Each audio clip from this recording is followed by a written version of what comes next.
News and Public Affairs. Walang ginikilingan, walang pinoprotektahan, walang kasinungalingan, serbisyong totoo lang.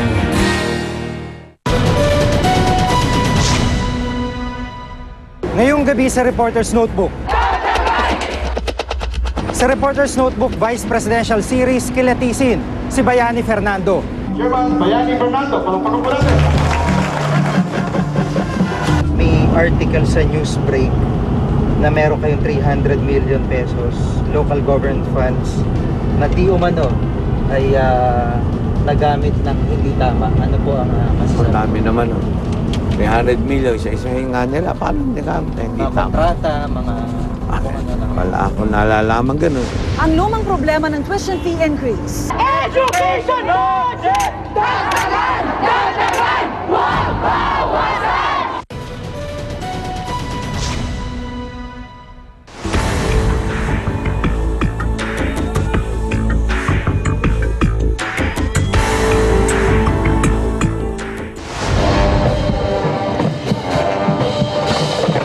Para sa kanya mga taga-suporta, siya'y bayani o bida. Chairman Bayani Fernando, palakpakan po natin.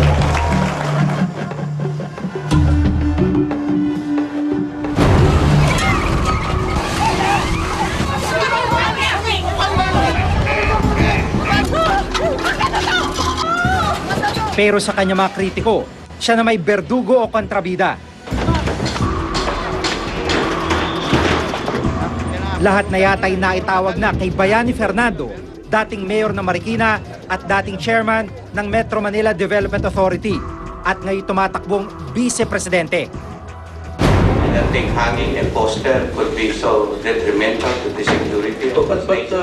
Kung ano raw ang inihaba ng karera niya sa politika, ganun din ang lista ng kontrobersyang kinasangkutan niya.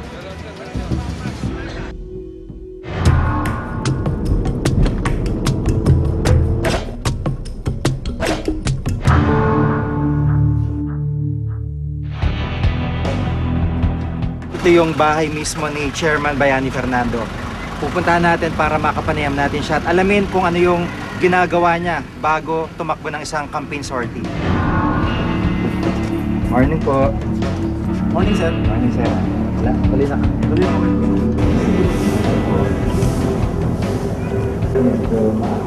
Sa isang pambihirang pagkakataon, pinaunlakan kami ni BF na makapasok sa kanyang mansyon.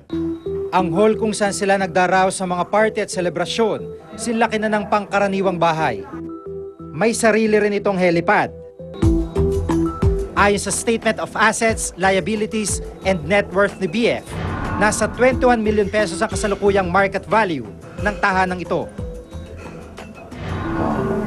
Okay lang.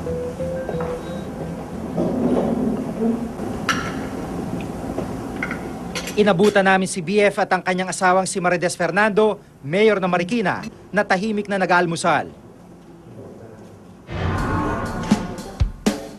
Tila ginastosan ang hilig ni BF sa pagkanta dahil may sarili itong gamit pang ensayo at maging high-tech na sound system.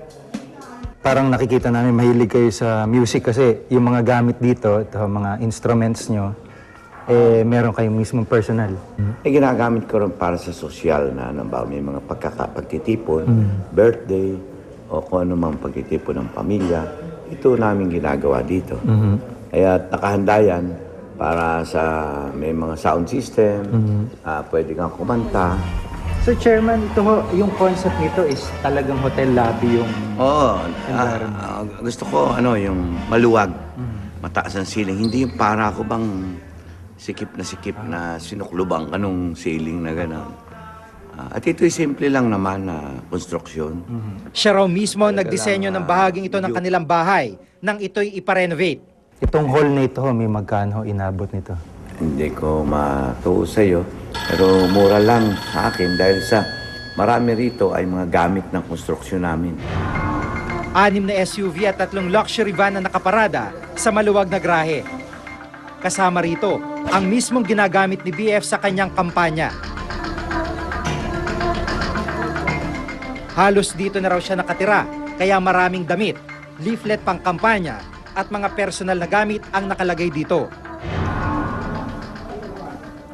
So basically, ano ho laman tong gamit nyo? Wala. Puro campaign material na. Tapos may ano na rin ho, mga kompleto na kayo, mga damit, ganyan, Oo, para maraming damit yan. mabilis magpalit. Oo. At kung ano-anong gamit yan. Kasi dito na ako natutulog pag yung sa kampanya. Halos overnight natutulog kami dyan habang nagbibiyahe. Tapos the following day, trabaho na ulit. Sa headquarters ng kampo ni BF sa Marikina, inihahanda ang mga truck na gagamitin sa caravan. Ba't puro langgam dito? Sino driver mo? Ito, tagay siya. Tong. Halika. Patungkulan mo na nag-missing po sa yan. Ay, yan. Article sa Newsbreak na meron kayong 300 million pesos local government funds na di umano ay nagamit ng hindi tama. Ano po ang Ang masasabi? dami naman, 300 million, isa-isahin nga nila. Paano hindi nagamit? Hindi Mga tama. kontrata, mga... Wala akong nalalaman ganun.